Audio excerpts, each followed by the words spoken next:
परिसरामध्ये कार्यकर्त्यांची आपण पाहतोय की मनसे अध्यक्ष राज ठाकरे यांनी देखील पोस्ट करत आपल्या भावना ज्या आहेत त्या व्यक्त केलेल्या आहेत. अजित पवारांना श्रद्धांजली वाहिलेली आहे.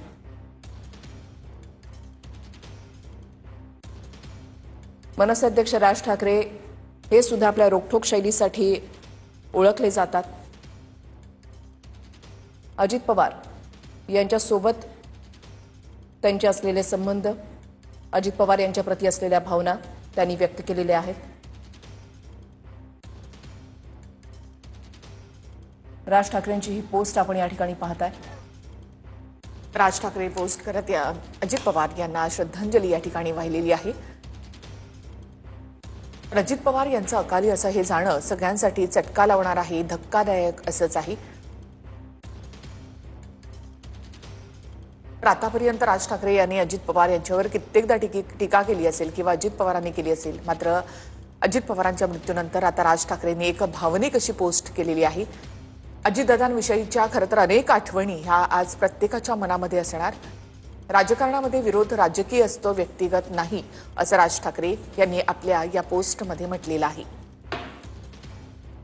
राजकारणामधला विरोध, अजित पवारांच्या मृत्यूनंतर राज ठाकरेंनी ही भावनिक पोस्ट केली आहे. राजकारणामध्ये विरोध राजकीय असतो, व्यक्तिगत नाही, असं म्हणत राज ठाकरे यांनी आपल्या भावना व्यक्त केल्या.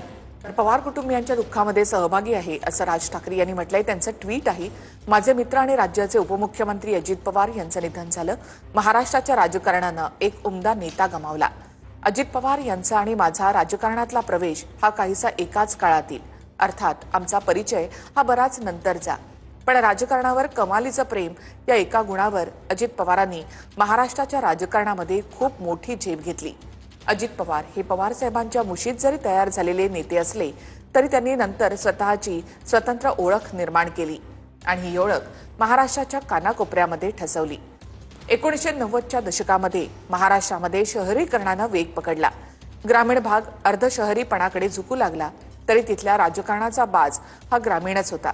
जरी तिथल्या प्रश्नांचं स्वरूप हे काहीसं शहरी होत चाललं असलं तरी या पद्धतीच्या राजकारणाचा पूर्ण अंदाज आणि ते उत्तम पद्धतीनं कसं हाताळायचं याचं कसब अजित पवार यांच्याकडे होतं. पिंपरी चिंचवड, बारामती ही त्यांची दोन उत्तम उदाहरणं. पिंपरी चिंचवड असेल की बारामती असेल, अजितदादांनी या भागांचा कायापालट केला हे त्यांचे राजकीय विरोधक सुद्धा मान्य करतील. प्रशासनावर अचूक पकड आणि एखाद्या फाईलीचा गुंता सोडवताना त्याची गाठ नक्की कुठून सोडवायची याचं अचूक ज्ञान असलेला हा नेता होता. प्रशासन हे सत्ताधाऱ्यांच्या पेक्षा वरचढ होण्याच्या काळामध्ये असा नेता महाराष्ट्रानं गमावणं हे अतिशय दुर्दैवी आहे. अजित पवार हे कमालीचे स्पष्ट वक्ते होते. काम होणार नसेल तर ते तोंडावर सांगायचं आणि होणार असेल तर त्यासाठी ते सगळी शक्ती लावायचे. आश्वासनं देऊन स्वतःभोवती माणसांचा पिंगा घालायचा हा त्यांचा स्वभाव नव्हता. राजकारणामध्ये सडेतोडपणाची आणि स्पष्ट वक्तेपणाची किंमत मोजावी लागते, त्याचा अनुभव मला पण आहे आणि त्यामुळे ती अजित पवारांना पण किती मोजायला लागली असेल याचा अंदाज करता येतो. अजित पवारांचं मला आवडणारं अजून एक वैशिष्ट्य म्हणजे ते अजिबात जातीय नव्हते आणि त्यांच्या राजकारणात जातीपातीला अजिबात स्थान नव्हतं. सध्या राजकारणामध्ये जातपात न मानता राजकारण करण्याचं धारिष्ट्य दाखवणारेच नेते कमी उरलेत आणि त्यात अजित पवार हे अग्रणी होते हे नक्की. राजकारणामधला विरोध हा राजकीय असतो, तो व्यक्तिगत नसतो. त्यामुळे एकमेकांवरची जहरी टीका ही व्यक्तिगत घ्यायची नसते हे भान असलेले नेते महाराष्ट्रामध्ये कमी होत चालले आहेत. राजकारणामधले दिलदार विरोधक एकामागे एक जाणं हे महाराष्ट्राच्या उमद्या राजकारणाचं मोठं नुकसान आहे. मी आणि माझं कुटुंबीय पवार कुटुंबियांच्या दुःखामध्ये सहभागी आहोत. महाराष्ट्र नवनिर्माण सेनेतर्फे अजित पवारांना भावपूर्ण श्रद्धांजली.